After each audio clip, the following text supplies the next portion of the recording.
Real Madrid's reckoning, the clash of stars and systems. In the pantheon of football, some stories are written with the ink of destiny, their pages gilded with the promise of glory. Vinícius Júnior and Kylian Mbappe, two names that spark awe and ignite imaginations, were meant to be the architects of a new golden age for Real Madrid. Picture it, a duo of breathtaking speed, audacious flair and unrelenting ambition, tearing through defenses like a storm through a fragile shore. Their union was to be a masterpiece, a devastating attacking force that would etch their names into the Santiago Bernabéu's storied legacy. Yet, the reality is a bitter symphony of discord, a tale of clashing egos and fractured dreams. When these two titans share the pitch, Real Madrid doesn't dazzle. It falters, a team adrift in its own ambition, stumbling under the weight of unfulfilled potential. The question now haunts the club like a restless spectre. Can two superstars, no matter how luminous, ever harmonize when neither yields to the other's rhythm? The 0-4 annihilation by PSG at the FIFA Club World Cup 2025 was not merely a defeat, it was a seismic rupture, a moment that exposed the fault lines beneath Real Madrid's glittering facade. In that match, the world watched as Vinícius, the Brazilian prodigy whose every touch once promised magic, was reduced to a shadow. One successful dribble, a fleeting flicker of his usual brilliance, was all he could muster before the PSG press smothered him. For the first time, cameras caught a jarring image. Vinícius, substituted amid the wreckage, flashing a wry, almost defiant smile as he left the pitch, a stark contrast to the fire that once defined him. Mbappe, the anointed savior of Madrid, was no less a phantom. His runs were aimless, his pressing absent, his spirit detached as if he were a stranger in the white jersey.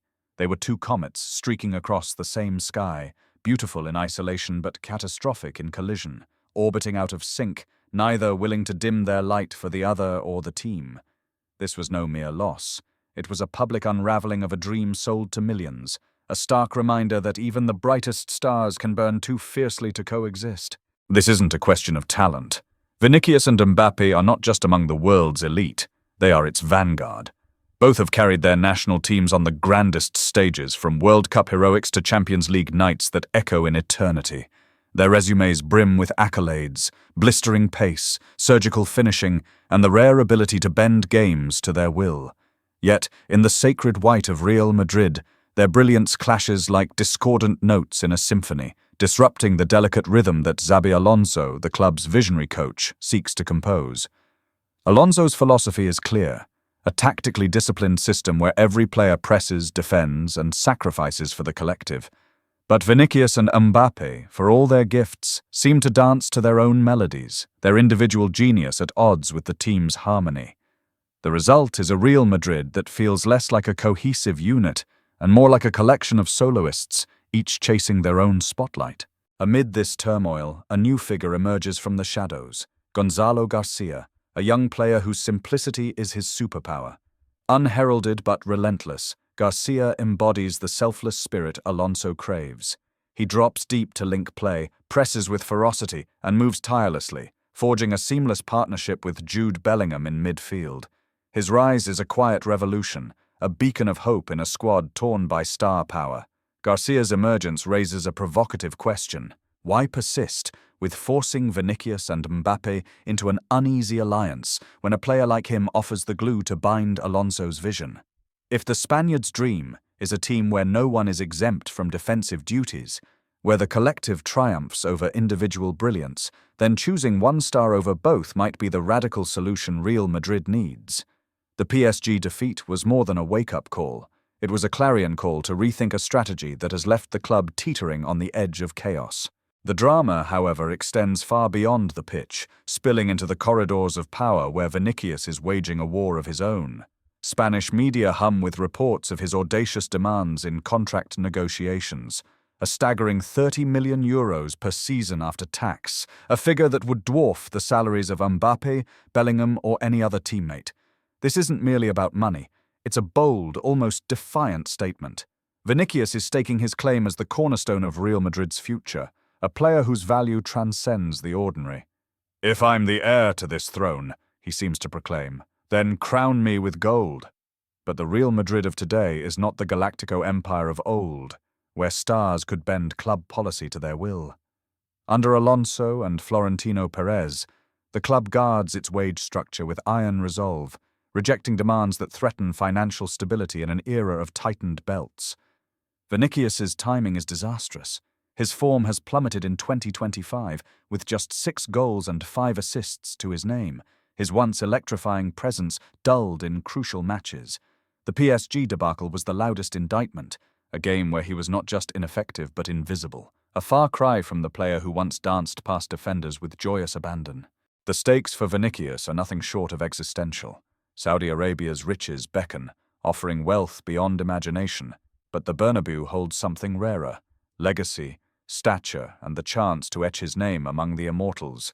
Yet his role as Madrid's talisman is no longer assured. Whispers within the club grow louder, suggesting a sale if his demands escalate further, a notion unthinkable just a year ago when he was hailed as the heir to Cristiano Ronaldo. The choice is stark: temper his ambitions, recommit to Alonso's system, and fight for his place, or risk becoming the first casualty in a new era that demands humility over hubris. This contract saga is no longer just about numbers. It's a referendum on whether Vinícius can adapt to a Real Madrid that no longer bows to its stars. Alonso, the architect of this transformation, stands as an unyielding figure in this storm. "No one is bigger than the system," he reportedly declared, and his actions breathe life into those words. From his first training session, he's demanded relentless pressing, defensive discipline, and selfless play. A philosophy rooted in collective strength. Early signs offered hope. In a FIFA Club World Cup clash against SBG, Vinícius played deeper, pressed with ferocity, and roamed widely, earning rare praise from Alonso. "I'm not impressed by his goals or assists," the coach said, "but by how he sacrificed for the team." It was a fleeting glimpse of what could be, a moment when Vinícius seemed to embrace the system. But days later, the PSG rout shattered that illusion. Vinícius was absent. No fight, no coordination, no spark. Some analysts now question whether he can ever fully adapt to a system that demands such tactical rigor. Reports even surfaced that Alonso considered benching him before the PSG match, only relenting due to Tchouaméni's injury. Since that loss, Vinícius's untouchable status has crumbled, with players like Garcia, humble, hard-working, and tactically astute, emerging as the new standard-bearers. Yet while Vinícius bears the brunt of scrutiny, the true fault line in Real Madrid's struggles lies deeper: the midfield. In the PSG defeat, the engine room collapsed under pressure. Jude Bellingham, usually a force of nature, was suffocated by PSG's high press.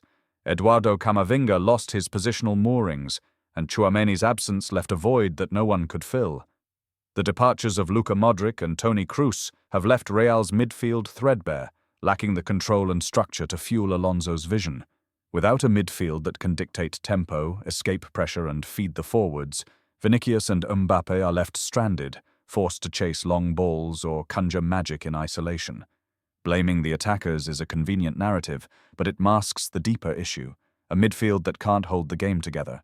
Spanish media report Alonso's urgent push for a world-class defensive midfielder, a move that could restore balance and unlock the forward's potential. Without it, Real Madrid risks a vicious cycle, sacrificing stars while ignoring the structural flaws that undermine them. This crisis is more than a footballing conundrum. It's a battle for the soul of Real Madrid.